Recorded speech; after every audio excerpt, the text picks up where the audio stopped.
Welcome to part 2 of the test series on destroying the defender. Let us commence with our position with this game. It is white to play, and here like we see white playing rook to d5 with a simple idea attacking the queen, and of course this rook does not have adequate protection. It is attacked twice by black. So what is the idea behind this move? Well, just let us go back to the start position. We see that e8 square is the key square and it is attacked twice by white. There is rook on e1 as well the queen on e5. So if at all this move rook e8 comes, rook e8 check, and then if there is only one defender, then mate will come from this square. So for example, rook e8 check, rook captures e8 and queen captures e8. But white finds that black has one more defender, that is queen on d7, the key defender, and that is the reason why he played this move rook d5 to divert the defender, the queen, or eliminate the defender. And after queen captures d5, we find here in this position rook e8 check, rook captures e8, and queen into e8 is check and mate. Let us examine what if queen moves to c7.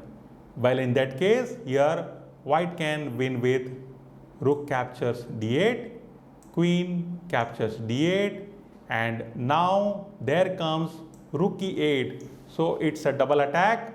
Queen into e8 is forced, and then not only wins the queen, but it is also check and mate. I hope you have understood this position.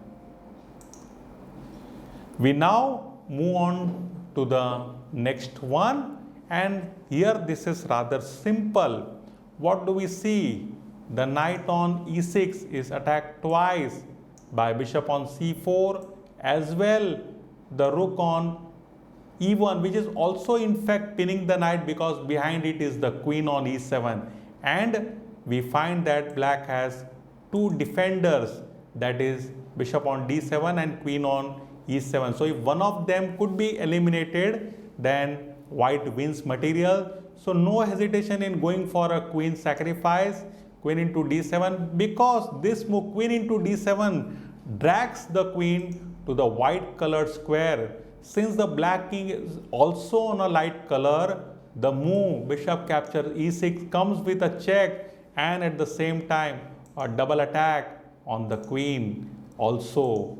So this allowed white to win material. Black resigned. The next in the series is from the game between Ponomario and Winants. So here now black had just played queen to c4, hoping for exchange of queens. But here, to the surprise of black, white simply ignored this threat. He went ahead with rook takes d6. Well, what is the reason behind this sacrifice of a queen?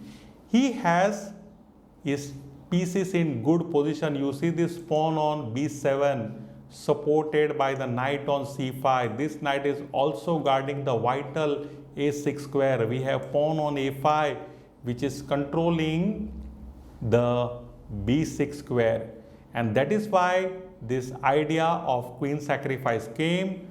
Rook into d6, and if at all now black plays queen into c2, there comes rook a6 check, king to b8 followed by rook a8 check and mate. And what if like after rook into d6, black answers with c into d6? Well, in that case, since the defender was eliminated, black simply loses his queen. So that is ruled out.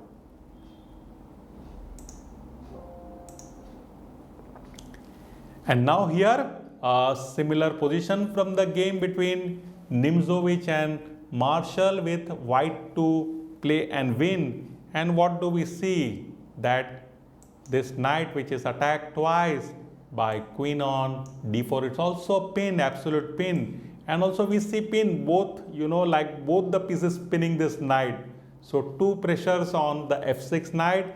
It is defended twice by the queen on d8 as well the king on g7. So if that defender, the queen, can be eliminated, then mate is there in the air, and that is the reason why white played rook e8. Stunning. So this forces queen captures e8, and now since queen is no longer guarding the f6 square, there comes queen into f6 check, forces king g8, and now white plays bishop h6 with a threat of mate in 1. Now, how to defend this threat? Because you see that black also needs to guard with queen f8 checkmate threat. So there are dual threat, queen f8 check as well queen g7 check. And the only square from which both this square can be guarded is queen to f7, but that is only temporary. White delivers mate with queen d8. There follows only move queen f8, and queen into f8 is check and mate. Beautiful combination by Nimzowitsch. Now we move on to the next one, the game between Obil and Pfister with black to play. And now what do we see in this position is that black wants to invade here with rook e1, but finds that knight is the key defender. So no hesitation in eliminating it. Queen captures f3. Fantastic queen sacrifice which needs to be accepted. And here, like, white has two options of accepting the queen. He can accept it with his own queen on d3 or pawn on g2. Let us examine both. In the actual game here, white played g captures f3. Now rook invades, rook e1 check. There is only one move, king g2, and mate follows with rook g1 check and mate. Let us also examine what if white had played queen into f3. Well, in that case, the same idea, rook to e1 check. And now since the king has no flight square on h2, he needs to block it with the queen. So queen f1, which allows mate in 1 with rook captures f1. We conclude part 2 of defense elimination with this position. It's from the game between Majasnikov and Sistakov with white to play and win. So what do we see here? That black has just moved his queen to c3, sorry, my apologies, queen to f6 with the idea of blocking the check from queen to c3. This was the position. And now the defender for this queen is the rook on f8. So here comes the idea, rook d8. Fantastic. And now here we find this rook on f8 being pinned. And like, though there was pressure on this f2 pawn, like rook threatening to capture f2 in support of this, we find that both these pieces, the queen and rook, are now under pin. So here black tried queen into c3.